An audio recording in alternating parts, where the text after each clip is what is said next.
தேவனுடைய நான் ஒன்றை மகிமைப்படுவதாக. இன்றைய நாளில் வந்த உங்கள் ஒவ்வொருவரையும் அன்பின் இதயத்தோடு உங்களை வாழ்த்துகிறேன். உங்கள் நேரங்களை செலவழித்து இந்த இடத்துல வந்து உங்களுடைய அன்பையும் கனிவையும் எங்களுக்கு கொடுத்திருக்கிறபடினால் சபை சார்பிலும் குடும்ப சார்பிலும் உங்களுக்கு நன்றியை சொல்கிறேன். இப்பொழுது நாம் தேவனுடைய வார்த்தைகளை கடந்து செல்ல போகிறோம். பாஸ்டர் எங்களுக்கு முன்னே வந்து தேவ செய்தியை.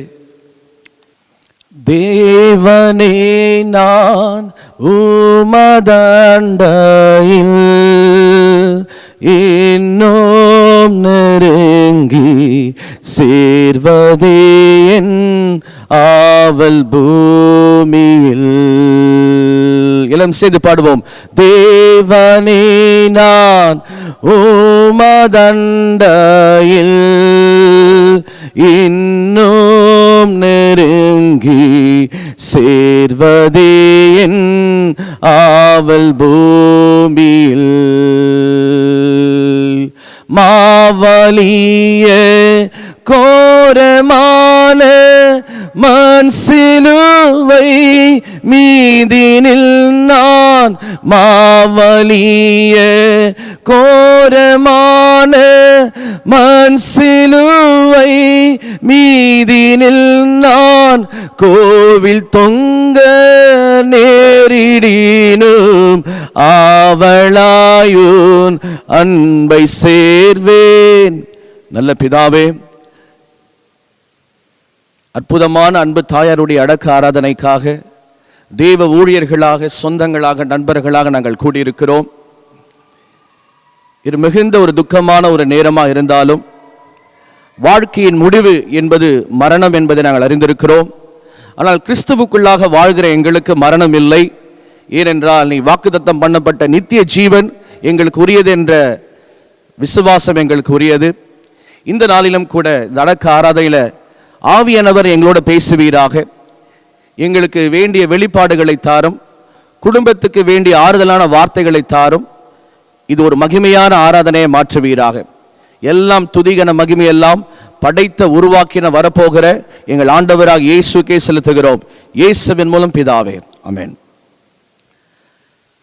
நான் இங்கே அமர்ந்திருக்கும் போது அநேக காரியங்களை கர்த்தர் என்னோட இடைப்பட்டு கொண்டிருந்தார். அவருடைய பேர பிள்ளைகள், அவருடைய மருமகன், அவருடைய மகள் எல்லாரும் வந்து சாட்சி சொன்னாங்க. அப்போ உண்மையாகவே அவர்கள் வாழ்ந்த வாழ்க்கை எவ்வளோ ஒரு கனமான ஒரு வாழ்க்கை என்பதை என்னால் புரிந்து கொள்ள முடிந்தது. தேவனுடைய படைப்பு மிகுந்த ஆச்சரியமான ஒரு படைப்பு. மனிதன் தனிமையாக பிறக்கிறான், மரிக்கும் போது தனிமையாகவே மரித்து போகிறான். இந்த அழகான ஜெர்மனி தேசத்தில் அநேக பூக்கள் நிறைந்த அநேக தோட்டங்கள் உண்டு. ஆனால் ஆண்டவர் படைத்த முதலாவது தோட்டம் ஏதன் தோட்டம். அங்கதான் மனுஷன் உருவாக்கப்படுறான். ஆனால் ஆண்டவர் மனுஷன் மரிப்பதற்காக கல்லறை தோட்டத்தையும் வைத்திருக்கிறார். பிறப்பதற்காக ஏதன் தோட்டம், மரிப்பதற்காக கல்லறை தோட்டம். ஒரு மனிதனுடைய வாழ்க்கையில் திருமணம் என்று ஆரம்பிக்கிறது, சபையில் ஆரம்பிக்குது. ஊழியக்காரர்கள் திருமணத்தை செய்து முடிக்கிறார்கள். ஆனால் மரணம் என்று வரும்போதும் கூட அதே சபையில்தான், அதே ஆலயத்தில்தான் அந்த அடக்க ஆராதனை செய்வதற்காக அந்த சடலத்தை நாம் கொண்டு வருகிறோம். இன்றைக்கு அருமையான அன்பு தாயார் ஒரு நல்ல போராட்டத்தை போராடுகிறார்கள். அதுதான் அநேக சாட்சிகளை நாம் கேட்டிருக்கிறோம். அவர்கள் கிறிஸ்துவுக்குள்ளாக வாழ்ந்து இன்று கர்த்தருக்குள்ளாக நித்திரை அடைந்து நித்திய ஜீவனை பெற்றுக்கொள்வோம் என்ற நம்பிக்கையோட அவருடைய ஆவி, ஆத்துமா, சரீரம் இளைப்பாறிக் கொண்டிருக்கிறது. பிரியமானவர்களே, அருமையான அன்பு தாயாரை குறித்து நான் ஜெபித்த போது சில காரியங்களை கர்த்தர் எனக்கு வெளிப்படுத்தினார். ஜெசிந்தா அம்மாவுடைய காரியங்களை குறித்து நான் கூட பேச விரும்புகிறேன். ஜே என்பதற்கு ஜெயம் கொடுக்கிற கிறிஸ்து இவர்களுக்கு தகப்பனா இருந்திருக்கிறார். சி என்பதற்கு சிங்காசனத்தில் இருக்கிற தேவன் இவருக்கு தகப்பனா இருந்திருக்கிறார். இன் என்பதற்கு இந்நாள் வரையிலும் இப்படிப்பட்ட சொந்தமான ஆத்துமாக்களை ஆதாயப்படுத்தி பல தேசத்திலிருந்து உங்களை கொண்டு வந்து நேரத்தையும் காலத்தையும் பார்க்காமல் இந்த தாயாரை நாம் பார்க்க வேண்டும் என்று சொல்லி ஓடோடி வந்திருக்கிறார்கள் என்று சொன்னால் அதுக்கு ஒரே ஒரு காரணம், இவர்கள் வாழ்ந்த வாழ்க்கை தான். தாய் என்பதற்கு இவர்கள் பெற்றெடுத்த பிள்ளைகள் சிலரா இருக்கலாம், இவர்கள் பெற்றெடுக்காத பிள்ளைகள் அநேகரா இருக்கிறார்கள். இவர் ஒரு நல்ல தாயாக மரித்திருக்கிறார்கள். இதுதான் ஆண்டவர் எனக்கு வெளிப்படுத்தினார். இன்றைக்கு இந்த 3 காரியங்களை உங்களுடன் நான் பேசி சுருக்கமாய் கர்த்தருடைய வார்த்தையை சொல்லி உங்களை ஆசீர்வதிக்க விரும்புகிறேன். அன்பு தாயாருடைய அடக்க ஆராதனையை தேவன் நடத்தும்படியாக நாம் ஒருமனப்பட்டு ஜெபித்து முடிக்க போகிறோம். பிரியமானவர்களே, ஆண்டவர் அநேக வாக்குத்தத்தங்களை கொடுத்திருக்கிறார். அதுல ஒரு வாக்குத்தத்தம் உயிர்த்தெழுதல். யோவான் 11:25 ஆண்டவர் சொல்லுகிறார், நான் உயிர்த்தெழுதலும் ஜீவனுமாய் இருக்கிறேன். I am the resurrection and the life.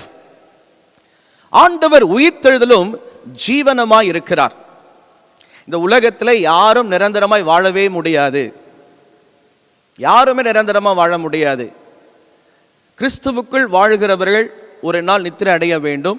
அதுதான் தேவனுடைய நீதியாய் காணப்படுகிறது. ஏனென்றால் பரலோக ராஜ்யத்திற்கு போக வேண்டும் என்று சொன்னால் இந்த மாம்சமான சரீரம் மரிக்க வேண்டும். 3 காரியங்களை இன்று பரிசுத்த ஆவியானவர் உங்களோடு பேச விரும்புகிறார். உயிர்த்தெழுதலும் ஜீவனும் தேவனுடையது. மனிதனை தேவன் ஏதேன் என்ற மண்ணாக உருவாக்கப்பட்டான். அப்பொழுது அவன் ஒரு சாதாரண சரீரமாய் இருந்தான், மரித்த சரீரமாய் இருந்தான். அவனுக்குள் ஜீவன் இல்லை, அவனுடைய கண்கள் திறக்கப்படவில்லை, அவனுடைய இருதயம் ஓடவில்லை. ஒரு மண்ணான மனிதனாய் ஏதேன் தோட்டத்தில் காணப்பட்ட அந்த மனிதனுடைய வாழ்க்கையில் ஆண்டவர் ஜீவ சுவாச காற்றை ஊதினார் அவன் நாசின் சுவாசத்தில். அதுவரைக்கும் அவன் மண்ணாக இருந்தவன். அவனுக்குள் ஜீவன் இல்லை, இதயம் ஓடவில்லை, கண் பார்க்கவில்லை, இரத்த ஓட்டம் இல்லை, எலும்புகள் இல்லை. ஆனால் எப்பொழுது தேவன் அவன் நாசிலே சுவாசத்தை ஊதினாரோ அவன் ஜீவ ஆத்துமாக மாற்றப்பட்டான். பிரியமானவர்களை, இயேசு உலகத்தில் ஊழியம் செய்யும் போது ஒரு காரியத்தை சொல்லுகிறார். ஒருவன் ஜலத்தினாலும் ஆவியினாலும் பெறாவிட்டால் தேவ ராஜ்யத்தில் பிரவேசிக்க முடியாது. அன்பு தாயார் இன்றைக்கு தேவ ராஜ்யத்தில் பிரவேசித்திருக்கிறார்கள். தேவனுடைய சமூகத்தில் பிரவேசித்திருக்கிறார்கள். தேவனுடைய இளைப்பாறுதலை பிரவேசித்திருக்கிறார்கள். அதற்கு காரணம் என்னென்று சொன்னால், தேவனுடைய சுவாசத்தின் ஆவியானவர் அவர்களுக்குள் வாசமா இருக்கிறார். தேவனுடைய ஆவியானவர் இவர்களுக்குள்ள வாசமா இருக்கிறார். இன்றைக்கு இந்த சரீரம் மகிமையின் சரீரமாய் மாற்றப்பட்டிருக்கிறது. தேவனுடைய ஆலயமாய் மாற்றப்பட்டிருக்கிறது. 100% நம்மால் சொல்ல முடியும், இன்றைக்கு இந்த தாயார் பரலோகத்தில் இளைப்பாறுவார்கள் என்று சொல்லி எத்தனை பேர் விசுவாசிக்கிறீங்க? ஏனால் அவர்கள் நல்ல போராட்டத்தை போராடி விசுவாசத்தை காத்துக்கொண்டு நித்திய ஜீவனுக்குள்ளாக பிரவேசித்திருக்கிறார்கள். இன்னைக்கு இவனுடைய வாழ்க்கை ஒரு நல்ல சாட்சியாக முடிந்தது. இன்னைக்கு நம்முடைய வாழ்க்கை எப்படி இருக்க போகிறது? நமக்கு குடும்பம் இருக்கிறது, பிள்ளைகள் இருக்கிறது, வேலை செய்து கொண்டிருக்கிறோம். அருமையான ஐயா சொன்னாங்க ஒரு சாட்சி. அவங்க கோபப்பட்டு நான் பார்த்ததே கிடையாது. அருமையான தகப்பன் சொன்னார் ஒரு சாட்சி. எனக்கு வசனம் தெரியாத நேரத்தில் அவங்கள ஃபோன் பண்ணி கேட்பேன், எனக்கு தேவனுடைய வார்த்தையை சொல்லுவாங்க. இவ்வளோ ஒரு நல்ல சாட்சியை வாழ்ந்திருக்கிறாங்க பாருங்க. இன்னைக்கு நிறைய குடும்பத்தில் குடும்ப ஜெபம் இல்லை, ஆலயத்துக்கு வர முடியல, ஆண்டவரை துதிக்க முடியல, பரிசுத்த ஆவியை பெற்றுக்கொள்ள முடியல. ஆனால் இவர்களோ நல்ல போராட்டத்தை போராடினார்கள். தேவனுடைய ஆவியை பெற்றுக்கொண்டு கர்த்தருக்காய் குடும்பமாய் ஊழியம் செய்து அவருடைய சந்ததிகளையும் ஊழியக்காரர்களாய் மாற்றி இன்னைக்கு இவ்வளோ பெரிய கூட்டத்தை, இவ்வளோ பெரிய இந்த பெரிய ஆலயத்தில் நம்மெல்லாம் வந்திருக்கிறேன்னா அதற்கு காரணம் அவர்கள் வாழ்ந்த ஒரு பெரிய வாழ்க்கை தான். அப்போ முதலாவது குறிப்பு சொன்னால் அதற்கு தேவனுடைய ஆவி அவசியமா இருக்கிறது. உயிர்த்தெழுதலும் ஜீவனும் ஆண்டவருடையது. இந்த உலகத்திலே ஒரு நாள் எல்லாரும் நம்ம மரிக்க போறோம். ஆனா போகிற இடம் பரலோக ராஜ்யம். பரலோக ராஜ்யத்திற்கு நான் போக வேண்டும் என்று சொன்னால் எனக்குள்ளே தேவனுடைய ஆவி அவசியமா இருக்கிறது. ஏன்னா ஆண்டவர் சொல்லியிருக்கிறார், ஜலத்தினாலும் ஆவியினாலும் பெறாவிட்டால் தேவ ராஜ்யத்துக்கு போக முடியாது என்று சொல்லி. ஆதலால் தயவு செய்து நான் உங்களை கேட்கிறேன், நீங்க போகிற சபையில ஆண்டுடைய சமூகத்தில் கேளுங்க, ஆண்டவரே உம்முடைய பரிசுத்த ஆவியை எனக்கு தாரும், உம்முடைய தேவனுடைய அபிஷேகத்தை எனக்கு தாரும் என்று சொல்லி கேளுங்கள். கர்த்தர் உங்களை ஆசீர்வதிப்பாராக. இரண்டாவது நம்ம பார்க்கிறோம் எப்படி இந்த உயிர்த்தெழுதல், மரித்தவரை எப்படி ஆண்டவர் உயிரோடு எழுப்ப போறார். இரண்டாவது உயிர்த்தெழுதலை நீங்க பார்க்கும்போது வார்த்தையினாலே ஆண்டவர் ஒரு மனிதனை உயிர்ப்பிக்கிறார்.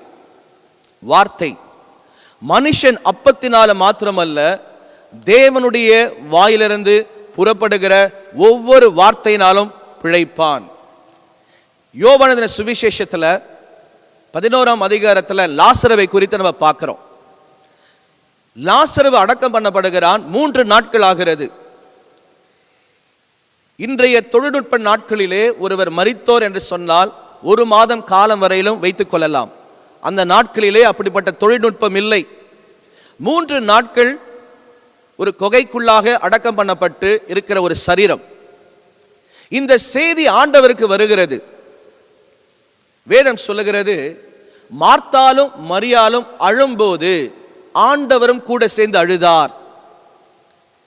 இன்னைக்கு இந்த அடக்க ஆராதனையில இதுவரைக்கும் பார்த்த அருமையான அன்பு தாயார் அந்த உருவம் இன்னும் சில மணி நேரத்தில் நம்ம விட்டு போக போகுது.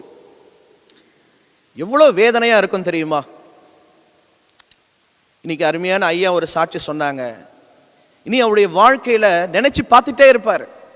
அவர் சொல்லுவாரு, என்ன நீ தனியா விட்டுட்டு போயிட்டியே, அவனுடைய பிள்ளைங்க இருக்கிறாங்க, இன்னைக்கு நாங்கள் யாரும் அம்மான்னு கூப்பிட போறோம்.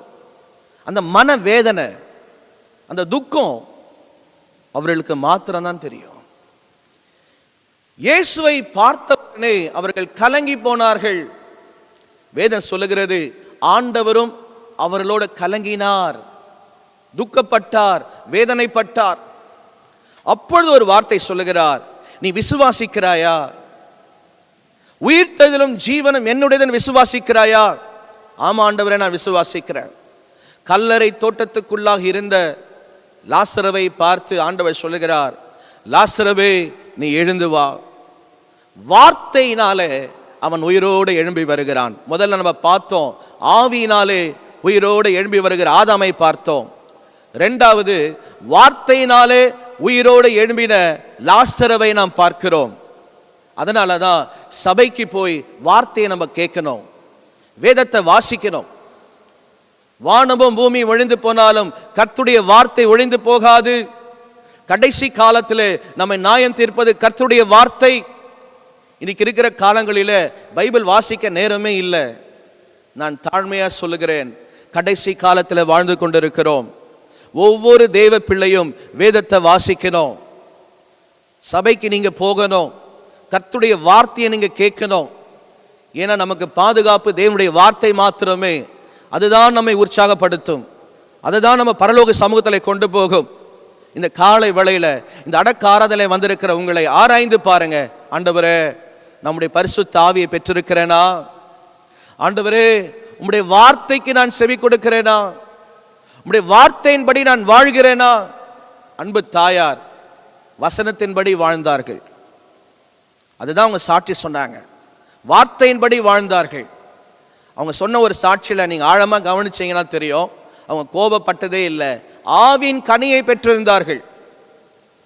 அதுக்காக தான் இவ்வளோ பெரிய மக்கள் நம்ம எல்லாரும் கூடியிருக்கிறோம். இவ்வளோ பெரிய மக்கள் நம்ம எல்லாம் கூடியிருப்பதற்கு காரணம் என்ன? நல்ல போராட்டத்தை போராடி இருக்கிறார்கள். கடைசியா நான் சொல்லி முடிக்கிறேன். முதல்ல சொன்ன ஆவியானவரால் வருகிற உயிர்த்தெழுதல், வார்த்தையினால் வருகிற உயிர்த்தெழுதல், வல்லமையினால் வருகிற உயிர்த்தெழுதல்.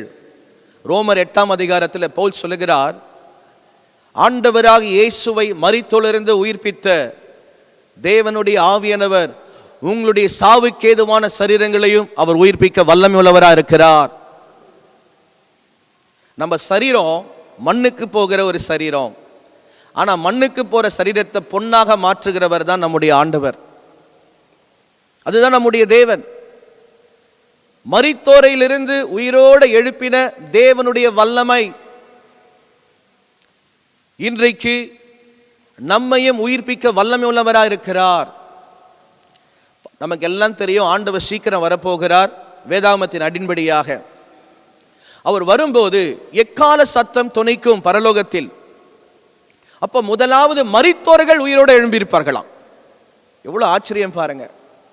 சத்தம் தொனிக்கும் போது மரித்தோர்கள் உயிரோடு எழும்பிப்பார்கள். இப்போ நம்ம வீட்டில் நல்லா தூங்கிட்டு இருப்போம், ஒரு ஃபோன் சத்தம் வரும், நம்ம தூக்கம் கலைஞ்சிரும். இல்லை வீட்டில் யாராவது பேசுவாங்க, நம்ம தூக்கம் கலைஞ்சிரும். அப்போ சத்தத்துக்கு ஒரு விழிப்புணர்வு உண்டு. அது எந்த சத்தமாக இருந்தாலும் ஒரு விழிப்புணர்வு உண்டு. அதே போல மரித்தவர்கள் ஆண்டவருடைய சத்தம் தொனிக்கும் போது ஆத்துமா சரீரம் உயிர்ப்படையும், விழிப்புணர்வு உண்டாகும். பிரியமானவர்களே, ஒரு கிறிஸ்தவர்கள் மரித்தார்கள் என்று சொன்னால் ஏன் நாம் அடக்கம் செய்கிறோம்? மற்ற இடங்களில் நீங்க பார்த்தீங்கன்னா சடலங்களை எரிச்சிடுவாங்க. ஆனா தேவ பிள்ளைகளா இருக்கிற நம்முடைய வாழ்க்கையில ஒருவர் மரிப்போர் என்று சொன்னால் ஏன் அடக்கம் செய்யறாங்கன்னா, நமக்கு ஆண்டவர் சொன்ன ஒரு வாக்குத்தத்தம், அவர் வரும்போது மரித்தோர்களை உயிரோடு கூட எழுப்புகிற வல்லமை உள்ளவரா இருக்கிறார். இன்னைக்கு இந்த கூட்டத்தில் நீங்க ஒரு தாயை இழந்திருக்கலாம், இந்த கூட்டத்தில் உங்க கணவரை இழந்திருக்கலாம், இந்த கூட்டத்தில் உங்க தகப்பனை இழந்திருக்கலாம், இந்த கூட்டத்தில் ஏதோ ஒரு விஷயத்தை இழந்திருக்கலாம். இன்றைக்கு இயேசு உங்களை நேசிக்கிறார். உங்கள் இருதயத்தை ஆண்டவருக்கு ஒப்பு கொடுங்க. ஆண்டவரே, இதுவரைக்கும் என்னுடைய வாழ்க்கை எனக்கு சுய சித்தத்தின்படி நான் வாழ்ந்திருந்தேன், எனக்கு என்ன விருப்பமோ அதெல்லாம் செஞ்சுட்டு இருந்தேன். ஆனால் இந்த அடக்க ஆராதனையில் என் கூட நீங்கள் பேசுகிறீங்கப்பா, எதுவுமே இந்த உலகத்தில் நிரந்தரம் இல்லை, நான் நிற்பதும் நிர்மூலமாகாத இருப்பதும் உங்களுடைய கிருபை ஆண்டவரே, நான் வாழ்நாளெல்லாம் உமக்குள்ள வாழ்வதற்கு எனக்கு உதவி செய்யுங்க. என்னால் 100% இந்த தாயாரை குறித்து சாட்சி சொல்ல முடியும். கண்டிப்பா பரலோகத்தில் இந்த தாயார் நிற்பார்கள், நித்திய ஜீவனை பெற்றுக்கொள்வார்கள், ஜீவ கிரீடத்தை பெற்றுக்கொள்வார்கள். நீங்களும் நானும் அப்படி இருக்க முடியுமா? நீங்களும் நானும் ஆண்டவர் நம்மளை பார்த்து சொல்லுவாரா, நீ நல்ல போராட்டத்தை போராடின, நீ உண்மையா வாழ்ந்த, நீ சபைக்கு ரெகுலரா வந்திருந்த, நீ வேதத்தை வாசிச்சுட்டு இருந்த, நீ ஜெபிச்சுட்டு இருந்த சொல்லுவாரா? ஆராய்ந்து பார்ப்போம். கண்களை மூடுவோம். நல்ல பிதாவே, இந்த அற்புதமான வேலைக்காக நாங்கள் நன்றியோடு கூட துதிக்கிறோம். அன்பு தாயாருடைய அடக்க ஆராதனை, இந்த ஆராதனை நீர் இதில் மகிமைப்படுவீர், மகிமைப்படுத்திக் கொண்டிருக்கிறீர் என்பதற்காக உமக்கு ஸ்தோத்திரம். சிலுவையிலே நீர் பாடுபடும் போது எல்லாம் முடிந்தது என்று சொன்னீர். பிதாவே, என்னை ஏன் நீர் கைவிட்டீர் என்று சொன்னீர், என் ஆவியை ஒப்புக் கொடுக்கிறேன் என்று சொன்னீர். ஆமாம் ஆண்டவரே, இன்றைக்கு அன்பு தாயாரை இழந்து துக்கத்தோடு காணப்படுகிறவர்களை நீர் ஆறுதல் படுத்துவீராக. உலக வார்த்தைகளோ அவர்களை ஆற்றி தேற்றவே முடியாது ஆண்டவரே. ஜீவனுள்ள தேவனுடைய வார்த்தையாய் இருக்கிற ஆவியானவர் ஒவ்வொருவரையும், விசேஷமாய் அவருடைய பிள்ளைகள், அன்பு தகப்பனாரையும் அவருடைய பேர பிள்ளைகள், அவருடைய மருமகன் ஒவ்வொருவரையும் நீர் ஆற்றி தேற்றும்படியாய் தொடர்ந்து அவர்கள் வாழ்ந்து செய்த அந்த பணியை மற்றவர்களும் கரம் பிடித்து நடத்தி ஒரு நல்ல சாட்சிகளை வாழும்படியா நாங்கள் ஒப்புக் கொடுக்கிறோம். மீதி இருக்கிற நேரம் ஆவியானவர் பொறுப்பெடுத்துக் கொள்வீராக. எல்லாம் துதிகன மகிமை எல்லாம் ஒருவருக்கே செலுத்துகிறோம், இயேசுவின் மூலம் பிதாவே, ஆமீன்.